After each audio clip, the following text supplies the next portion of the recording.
हरे कृष्णा दोस्तों, सावन मास पुत्रदा एकादशी हिंदू धर्म में एकादशी तिथि सबसे पवित्र तिथियों में से एक मानी जाती है। एकादशी का दिन भगवान नारायण को सबसे प्रिय है। सावन महीने में पुत्रदा एकादशी का व्रत 16 अगस्त 2024 को किया जाएगा। इस दिन श्री हरि की पूजा में उन्हें माखन मिश्री का भोग लगाना चाहिए। मान्यता है इससे संतान प्राप्ति के योग बनते हैं। पुत्रदा एकादशी साल में 2 बार आती है। एक है श्रावण एकादशी तथा दूसरी है पोष एकादशी। सावन महीने में आने वाली पुत्रदा एकादशी का व्रत संतान प्राप्ति तथा संतान की समस्याओं के निवारण हेतु किया जाता है। सावन की पुत्रदा एकादशी को विशेष फल देने वाली माना जाता है। इस व्रत को करने से संतान संबंधी सभी समस्याओं का अंत हो जाता है। आइए जानते हैं पुत्रदा एकादशी व्रत कथा। अर्जुन ने कहा, हे प्रभु, आप मुझे श्रावण माह के शुक्ल पक्ष की एकादशी की कथा सुनाने की कृपा करें। इस एकादशी का क्या नाम है? इसके व्रत का क्या विधान है? श्री कृष्ण बोले, हे अर्जुन, श्रावण माह के शुक्ल पक्ष की एकादशी की कथा सुनने मात्र से अनंत यज्ञ का फल प्राप्त होता है।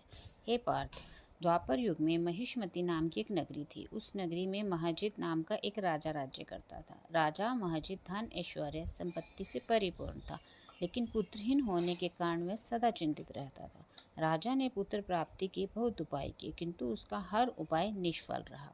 जैसे जैसे राजा महजिद वृद्धावस्था की ओर बढ़ रहा था, वैसे वैसे उसकी चिंता बढ़ती जा रही थी। एक दिन राजा ने अपनी सभा को संबोधित करके कहा, ना तो मैंने अपने जीवन में कोई पाप किया, ना कभी प्रजा को कष्ट दिया, ना कभी देवता ब्राह्मणों का निरादर किया। मैंने सदा प्रजा का पालन अपने पुत्र की तरह किया, सभी को एक समान समझा, फिर इतना कष्ट क्यों पा रहा हूँ? आप विचार करें, इसका क्या कारण है? क्या इस जीवन में मैं इस कष्ट से मुक्त हो पाऊंगा? राजा के इस कष्ट का निवारण करने के लिए मंत्री आदि वन गए। वन में वे सब ऋषि लोमश से मिले, उन्हें प्रणाम कर सारी समस्या बताई। ऐसी करुण प्रार्थना सुनकर लोमश ऋषि ने आंखें बंद करके राजा के पूर्व जन्मों पर विचार किया। कुछ पलों बाद विचार करके उन्होंने कहा, हे भद्रजनों, यह राजा पिछले जन्म में उदंडी था, बुरे कार्य करता था। एक बार ज्येष्ठ माह के शुक्ल पक्ष की एकादशी के दिन की बात है कि यह 2 दिन से भूखा था। दोपहर के समय जलाशय पर जल पीने गया।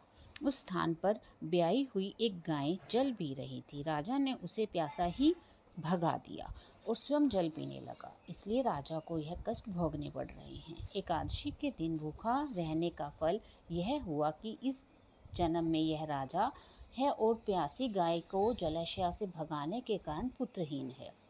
मंत्री गण बोले, कृपया करके इसका उपाय बताइए। ऋषि बोले, आप सब श्रावण माह के शुक्ल पक्ष की पुत्रदा एकादशी का व्रत और जागरण करें।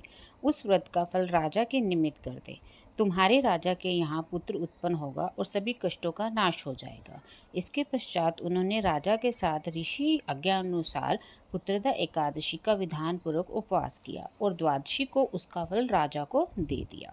इस पुण्य के प्रभाव से रानी ने गर्भ धारण किया और 9 माह पश्चात एक अत्यंत तेजस्वी पुत्र को जन्म दिया। हे पांडुपुत्र, इसलिए इस एकादशी का नाम पुत्रदा पड़ा। पुत्र की इच्छा रखने वाले मनुष्य को विधान पूर्वक श्रावण माह के शुक्ल पक्ष की एकादशी का व्रत करना चाहिए। इस व्रत के प्रभाव से इहलोक में सुख और परलोक में स्वर्ग की प्राप्ति होती है। बोलिए विष्णु भगवान की जय, श्री एकादशी माता की जय। वीडियो अच्छी लगे तो प्लीज़ लाइक करें, शेयर करें, सब्सक्राइब करें।